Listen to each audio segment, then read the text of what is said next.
Hello साथियों, कैसे हो आप सब। मैं सत्येंद्र सिंह एक बार फिर से आपका स्वागत करता हूं अपने यूट्यूब चैनल जयास अकेडमी में। दोस्तों, आज हम लोग एक सेपरेट टॉपिक लेके आए हैं जिसे हम लोग कहते हैं फंडामेंटल फोर्स इन नेचर। हमारे अगर देखा जाए प्रकृति में पाए जाने वाले जो हमारे फंडामेंटल फोर्स है, जो मूल बल है, उसके बारे में। बच्चों, अगर देखा जाए जो हमारे प्रकृति में कुल 4 फंडामेंटल फोर्स पाए जाते हैं। पहला जो है वो है ग्रेविटेशनल फोर्स, दूसरा इलेक्ट्रोमैग्नेटिक फोर्स, तीसरा स्ट्रॉन्ग न्यूक्लियर फोर्स और चौथा weak nuclear force. Gravitational force को हम लोग दोस्तों कहते हैं गुरुत्वाकर्षण बल, इलेक्ट्रोमैग्नेटिक फोर्स को हम लोग कहते हैं वैद्युत चुंबकीय बल, स्ट्रॉन्ग न्यूक्लियर फोर्स को हम लोग कहते हैं प्रबल नाभिकीय बल और वीक न्यूक्लियर फोर्स को हम लोग कहते हैं दुर्बल नाभिकीय बल। ठीक है दोस्तों। दोस्तों, हम लोग यहाँ पर एक एक करके इनके बारे में जानने की कोशिश करते हैं। तो सबसे पहले, अगर आपने हमारे चैनल को सब्सक्राइब नहीं किया तो इसे जरूर कर लें। अगर बेल आइकन को नहीं दबाया है तो आप उसे ऑन करें, ताकि जब भी हम वीडियो को डाला करें तो आप तक संदेश पहुंच जाए। ठीक है। अगर दोस्तों वीडियो आपको पसंद आएगा तो आप इसे जरूर लाइक करिएगा, अपना राय बताइएगा। आइए दोस्तों, हम लोग देखते हैं। दोस्तों, जैसा कि हम लोग जानते हैं कि हमारे जो क्या कहते हैं नेचर होता है, उसमें 4 प्रकार के बल है। गुरुत्वाकर्षण बल है, वैद्युत चुंबकीय बल है, प्रबल नाभिकीय बल है और दुर्बल नाभिकीय बल है। गुरुत्वाकर्षण बल की अगर सबसे पहले बात किया जाए तो ब्रह्मांड में, अगर यूनिवर्स में देखा जाए, जितने भी वस्तु है, वस्तु का मतलब बॉडी होता है कि कहते हैं, यहाँ पे कोई भी वस्तु हम ले सकते हैं। हम हो सकते हैं, आप हो सकते हैं, पृथ्वी हो सकता है, सूर्य हो सकता है, चंद्रमा हो सकता है, या कोई अदर वस्तुएं हो सकती है। दुनिया में जितने भी वस्तु है, सबका अपना कुछ ना कुछ मास होगा, उनका अपना कुछ ना कुछ द्रव्यमान होगा। मान लेते हैं 2 वस्तुएं हैं, एक दूसरे से एक कुछ दूरी पर रखे हैं। एक वस्तु ए है और एक वस्तु क्या है, बी है।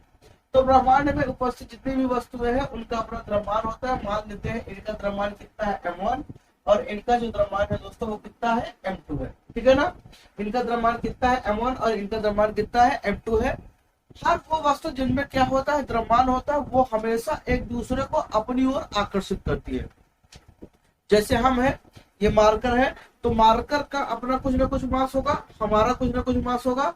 हम मार्कर को अपनी ओर अट्रैक्ट करेंगे और मार्कर हमें अपनी ओर आकर्षित करेगा। ठीक है ना। तो यहाँ पर ए क्या करता है, बी को अपनी ओर आकर्षित करता है, और बी ए को अपनी ओर आकर्षित करेगा। अगर ए आकर्षित करता है तो आकर्षित करने के लिए एक बल लगाएगा। तो ये दोनों वस्तुएं एक दूसरे को बच्चा क्या करती है, आकर्षित करती है, अट्रैक्ट करती है।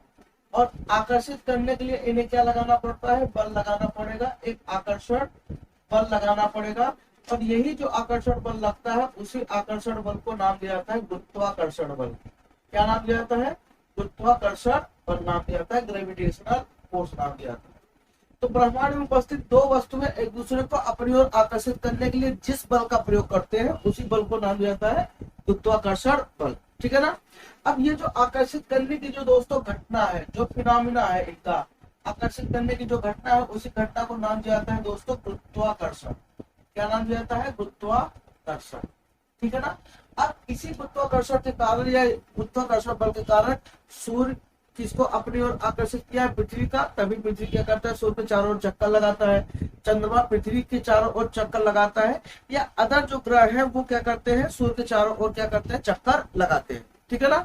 एक दूसरे से जो बंध कर रखे हो, किसी बल के कारण रखे हैं, गुरुत्वाकर्षण बल के कारण ही रखे।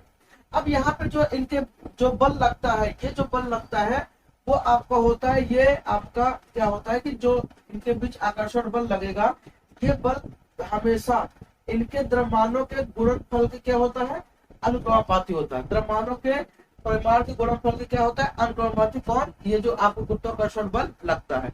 तो F directly proportional m1 into m2। लेकिन इनके बीच की दूरी मान लेते हैं, कितना इनके बीच की दूरी है, स्मॉल r है, कुछ दूरी पर रखे हैं। तो यहाँ पे जो स्मॉल जो F होगा वो क्या होता है, इनके बीच की दूरी के वर्ग के व्युत्क्रमानुपाती होता है। अब दोस्तों, अगर इसी को साथ में लिखेंगे तो F प्रोपोर्शनल हो जाएगा m1 m2 upon r square हो जाएगा। ठीक है ना। m1 m2 upon r square. अब यहाँ पे प्रोपोर्शनल का जब भी चिन्ह हटता है तो यहाँ पर एक कांस्टेंट आएगा, तो F इक्वल टू क्या हो जाएगा, g m1 m2 अपान क्या हो जाएगा दोस्तों, r स्क्वायर। ये आपको क्या हो गया, फोर्स की वैल्यू हो गई। तो ब्रह्मांड में हमेशा 2 वस्तुएं एक दूसरे पर बल लगाती है, कितना लगाती है, तो F equal to G m1 m2 upon r square, इतना बल लगाती है। अब दोस्तों बात आता है गुरुत्वाकर्षण बल कैसी प्रकृति का होता है दोस्तों? जो गुरुत्वाकर्षण बल होता है वो हमेशा आकर्षण प्रकृति का होता है। किस प्रकृति का? आकर्षण प्रकृति का होता है, अर्थात ये हमेशा अट्रैक्ट ही करता है, प्रतिकर्षण प्रकृति का नहीं होता है। रिपल्सन नेचर का या रिपल्सिव नेचर का ये नहीं होता है। किसके बीच लगता है? हमेशा दो द्रव्यमानों के बीच लगता है, दो द्रव्यमानों के बीच लगता है, मतलब हर वो वस्तु के बीच लगेगा, कहते हैं जिनमें क्या होगा? द्रव्यमान होगा। अब यहाँ से बच्चा अगर देखा जाए तो ये जी है, ये आपका सार्वत्रिक गुरुत्वाकर्षण नियतांक क्या है? सार्वत्रिक गुरुत्वाकर्षण नियतांक है। और ये जो सार्वत्रिक गुरुत्वाकर्षण नियतांक होता है, गुरुत्वाकर्षण नियतांक, सार्वत्रिक गुरुत्वाकर्षण नियतांक, ये जो नियतांक होता है ये ब्रह्मांड में किसी भी स्थान पर या किसी भी वस्तु के लिए वैलिड होता है। आप ब्रह्मांड में कहीं पर भी किसी वस्तु को आप लेके चले जाओ तो सबके लिए जो वैल्यू है वो आपका मान्य होगा। और इसका जो वैल्यू होता है वो 6.67 into 10⁻11 newton into metre square पर किलोग्राम स्क्वायर होता है, ये इसकी वैल्यू होती है। ठीक है ना? तो ये आपको किसके बारे में था? गुरुत्वाकर्षण बल के बारे में। अब बात आती है गुरुत्वाकर्षण जो बल होता है वो उसका रेंज क्या होता है, उसका परास मतलब कितनी दूरी तक? ये अनंत दूरी तक लगता है दोस्तों। अगर देखा जाए तो इसका जो रेंज होता है वो क्या होता है? अनंत होता है। ठीक है, ये किसके बारे में था दोस्तों? गुरुत्वाकर्षण बल के बारे में। अब हम लोग देखते हैं दोस्तों किसके बारे में? वैद्युत चुंबकीय बल के बारे में। तो जैसे गुरुत्वाकर्षण से दोस्तों हम लोगों ने देखा कि दो द्रव्यमानों के बीच लगने वाला जो बल होता है वो क्या होता है? गुरुत्वाकर्षण बल। तो ऐसे अगर देखा जाए, आपने पढ़ा है कि आवेश के बारे में आपने पढ़ा है, तो अगर हम दो आवेशित कर देते हैं, दो क्या कहते हैं? ऐसे पार्टिकल लेते हैं जिनमें मतलब क्या होता है दोस्तों? आवेश उपस्थित होता है। आप जानते हैं आवेश क्या होता है? किसी वस्तु का वह की कहते हैं जो उसमें वैद्युत एवं चुंबकीय प्रभाव उत्पन्न करता है, उसे हम क्या कहेंगे? आवेश कहेंगे। ठीक है ना? या हम कह सकते हैं किसी वस्तु को हम लेते हैं, दो वस्तुओं को आपस में रगड़ते हैं और उस पर एक विशेष प्रकार की प्रॉपर्टी डेवलप हो जाती है, उसी को हम लोग क्या कहेंगे दोस्तों? आवेश कहते हैं। तो कोई भी दो आवेशित कण है। अब दोस्तों आवेशित कण आपका दो तरीके से हो सकता है, या तो वो आवेशित कण आपका क्या होगा? स्थिर होगा, और या तो गतिमान होगा। तो अगर हम लोग वैद्युत चुंबकीय बल के बारे में देखें, यहाँ से अगर हम लोग वैद्युत चुंबकीय बल के बारे में देखें तो ये हमेशा दो आवेशित कणों के बीच लगेगा। किसके बीच लगेगा? दो आवेशित कणों के बीच में लगता है। अब दो आवेशित कण किस दो तरीके के हो सकते हैं? एक स्थिर हो सकता है, स्थिर आवेशित कण, और एक क्या होता है? गतिमान आवेशित कण। क्या होता है? गतिमान आवेशित कण।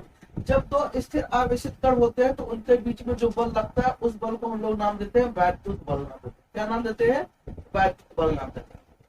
समझ गए आप? तो दो स्थिर आवेशित कणों के बीच जो लगने वाला बल होता है वो आपका वैद्युत बल होता है। और जब वही आवेशित कण गतिमान हो जाते हैं, मतलब वो क्या करने लगते हैं? गति करने लगते हैं, तो उनके बीच में जो बल लगता है उसे हम लोग क्या कहेंगे? चुंबकीय बल कहेंगे। क्या कहेंगे? चुंबकीय बल। वैद्युत बल को इलेक्ट्रिक फोर्स कहते हैं और इसे मैग्नेटिक फोर्स कहते हैं। इसलिए दोनों मिलकर क्या बन गए? वैद्युत चुंबकीय बल बन गए। और क्या बन गए? वैद्युत चुंबकीय बल। वैद्युत चुंबकीय बल, इलेक्ट्रोमैग्नेटिक फोर्स, वैद्युत चुंबकीय बल। तो दो आवेशित कणों के बीच कहते हैं कैसा बल लगता है? वैद्युत चुंबकीय बल। और ये जो वैद्युत चुंबकीय बल होता है ये थोड़ा सा ग्रेविटेशनल फोर्स की, मतलब जो गुरुत्वाकर्षण बल है उसकी तुलना में क्या होता है? स्ट्रांग होता है। क्या होता है? स्ट्रांग। तो अगर दोस्तों वैद्युत चुंबकीय बल की बात करें तो पहला नंबर क्या है? ये किसके बीच लगता है? हमेशा दो आवेशित कणों के बीच लगता है। इसके बीच दो आवेशित कणों के बीच में लगता है। इसका दोस्तों परास क्या होता है? इसका जो रेंज होता है दोस्तों, मतलब कितनी दूरी तक लग सकता है? तो जिसका जो रेंज है वो है अनंत। कितनी दूरी तक? अनंत। अनंत के यहाँ मतलब है कि मैक्सिमम डिस्टेंस तक। ठीक है। तीसरा नंबर क्या है कि ये गुरुत्वाकर्षण बल से क्या होता है? स्ट्रांग होता है, ज्यादा मजबूत होता है। तो अगर देखा जाए गुरुत्वाकर्षण बल से 10 घात कितना? 36 गुना गुरुत्वाकर्षण बल से क्या होता है? अधिक होता है। जो वैद्युत चुंबकीय बल होता है वो गुरुत्वाकर्षण बल से क्या होता है? 10 घात 36 गुना क्या होता है? ज्यादा स्ट्रांग होता है। इसका मतलब क्या है? अगर गुरुत्वाकर्षण बल का मान कितना है? 1 है, तो जो वैद्युत चुंबकीय बल होगा वो कितना? 10 घात 36 गुना अधिक बड़ा होगा। ठीक है ना? ये क्या होता है? वैद्युत चुंबकीय बल। और दूसरा नंबर बात आता है कि जैसे गुरुत्वाकर्षण बल केवल और केवल आकर्षण प्रकृति का होता है, लेकिन जो वैद्युत चुंबकीय बल होता है वो दोस्तों आकर्षण और प्रतिकर्षण, आकर्षण और प्रतिकर्षण दोनों प्रकृति का होगा। प्रतिकर्षण दोनों प्रकृति का होता है, मतलब ये आकर्षण और प्रतिकर्षण दोनों नेचर का होता है। क्यों? क्योंकि अगर देखा जाए तो जो आवेश होता है वो दो टाइप का होता है, एक धनात्मक आवेश होता है और एक ऋणात्मक आवेश होता है। तो जो समान प्रकृति के आवेश होते हैं वो एक दूसरे को क्या करते हैं, प्रतिकर्षित करते हैं, और जो विपरीत प्रकृति के आवेश होते हैं वो एक दूसरे को आकर्षित करते हैं। इसलिए जो फोर्स होता है वो आकर्षण और प्रतिकर्षण दोनों प्रकृति का पाया जाता है। ठीक है ना दोस्तों, ये आपका क्या था इलेक्ट्रोमैग्नेटिक फोर्स के बारे में। अब प्रबल नाभिकीय बल के बारे में बात की जाए तो जो प्रबल नाभिकीय बल होता है कहते हैं, ये जो प्रबल नाभिकीय बल होता है ये हमेशा नाभिक में लगता है। कहाँ लगता है? नाभिक में, हमारे न्यूक्लियस में लगता है। आप जानते हो किसी भी तत्व के नाभिक में क्या होता है दोस्तों, प्रोटॉन और न्यूट्रॉन उपस्थित होते हैं किसी भी तत्व के नाभिक में। अगर देखा जाए तो किसी भी तत्व के दोस्तों नाभिक में क्या होता है, अगर देखा जाए तो नाभिक में हमेशा क्या होते हैं, प्रोटॉन और न्यूट्रॉन। प्रोटॉन होता है, प्रोटॉन और क्या होता है, न्यूट्रॉन होता है। यही प्रोटॉन और न्यूट्रॉन को सम्मिलित रूप से एक नाम दिया जाता है न्यूक्लियर। क्या नाम दिया जाता है? न्यूक्लियर। तो जब भी न्यूक्लियर की बात आएगी तो ये आप समझ लीजिएगा प्रोटॉन और न्यूट्रॉन के बारे में ही चर्चा किया जा रहा है। ठीक है ना, जब भी प्रोटॉन और न्यूट्रॉन की बात आएगी, जब भी न्यूक्लियन की बात आएगी, उसका मतलब हमेशा प्रोटॉन और न्यूट्रॉन से होगा। तो मान लेते हैं ये कोई तत्व है, उसका नाभिक क्या है, प्रोटॉन और न्यूट्रॉन। प्रोटॉन नाभिक में प्रोटॉन और न्यूट्रॉन है।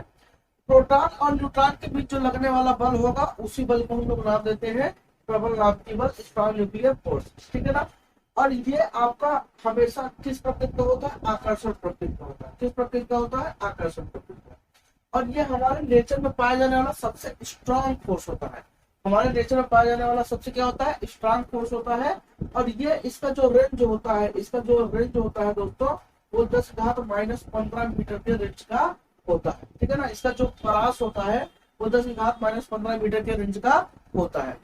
अब जितने भी बल यहाँ पे लगते हैं ये हमेशा जो दूरी है उससे क्या होता है, व्युत्क्रमणपाती होता है। जो डिस्टेंस होता है उसके क्या होता है, व्युत्क्रमणपाती होता है।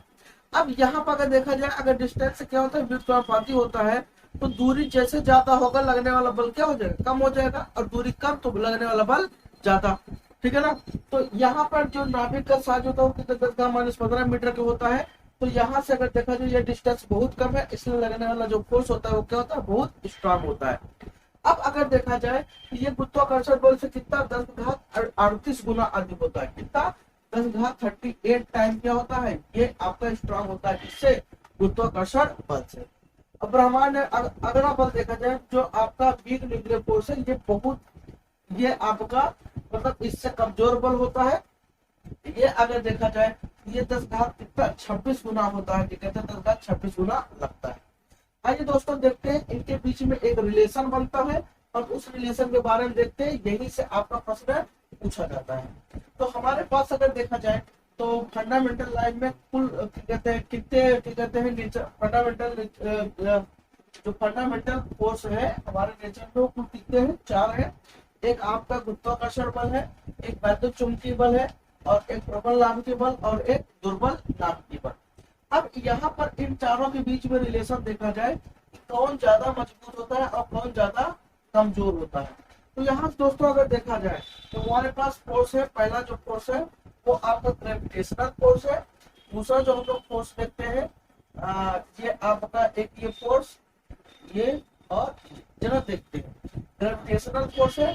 उसके बाद आपका weak nuclear force, weak nuclear force, इसे क्या कहेंगे, दुर्बल नाभिकीय बल। ये आपका क्या कहते हैं, इलेक्ट्रोमैग्नेटिक फोर्स, इलेक्ट्रोमैग्नेटिक फोर्स।